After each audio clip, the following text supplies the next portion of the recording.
নেই। মূলত এই গভর্নমেন্টের যে মূল কাজ, সেই কাজ তো আসলে কোনো মানে বিজনেস অ্যাজ ইউজুয়াল সরকার পরিচালনা না। আসলে এটা একটা গণ অভ্যুত্থানের ফলে সৃষ্ট সরকার এবং এটা একটা স্পেশাল ম্যান্ডেট আছে, যে ম্যান্ডেটটা মূলত সংস্কার এবং সংস্কার পরবর্তীতে বিচারের ম্যান্ডেট। তারও আগে এই গণহত্যার যে বিচার, এই বিচারের একটা সুস্পষ্ট আপনার আমরা যদি অ্যাচিভেবল একটা গাইডলাইন, অথবা আমরা যেটা বলি যে নির্বাচনের আগেই একটা সাবস্টেন্সিয়াল জাস্টিস এনশিওর করা, যেটা থেকে প্রত্যাশা সৃষ্টি হতে পারে, জনগণ মনে করতে পারে যে না আসলে এটা ধারাবাহিকতা চলবে।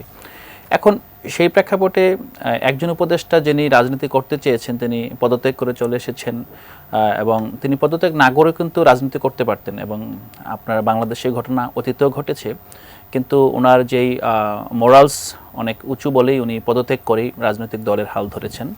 তো বাকি যারা উপদেষ্টা আছেন তারা তো এই মুহূর্তে কোনো জনসংযোগে যাচ্ছেন না, কোনো রাজনৈতিক দলে কোনো পদবিতে নেই। একনল হ্যান্ড ওয়াশ 100% প্যারাবেন ফ্রি, তাই নিরাপদ হাতের জন্য আস্থা রাখুন একনলে। এবং তারা এখনই রাজনীতি করবেন বলে কোনো ঘোষণাও তারা দিচ্ছেন না। তো সেই প্রেক্ষাপটে আমি বুঝি না যে তাদের পদত্যাগের ব্যাপারটা কেন তো আপনার গুরুত্বপূর্ণ হয়ে দেখা দিল। তারা সরকার পরিচালনা করছে এবং সরকারের যেই প্রতিষ্ঠানগুলোতে তারা যুক্ত আছেন, যতদূর আমরা দেখছি সফলতার সাথেই কাজ করছেন। আমরা মনে করছি তারা তাদের কাজ চালিয়ে যাওয়া উচিত।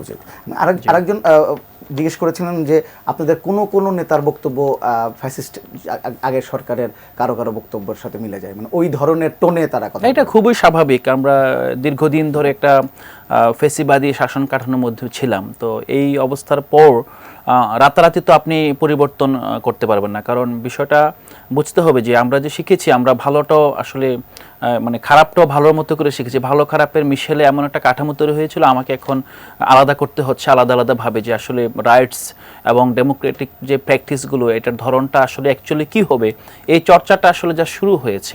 তো আমরা মনে করি যে এই যে প্রশ্ন করছেন এবং এই যে ফেসিবাদী হয়ে ওঠার যে লক্ষণ দেখা দিচ্ছে, এটা জনগণের চোখে ধরা পড়ছে এবং বলছেন একই সাথে যিনি ফেসিবাদী হয়ে ওঠার চেষ্টা অথবা মানে অজান্তেই এই ধরনের প্রবণতা আসছে, এই জায়গাগুলো তারাও সংশোধন করার সুযোগ পাচ্ছেন।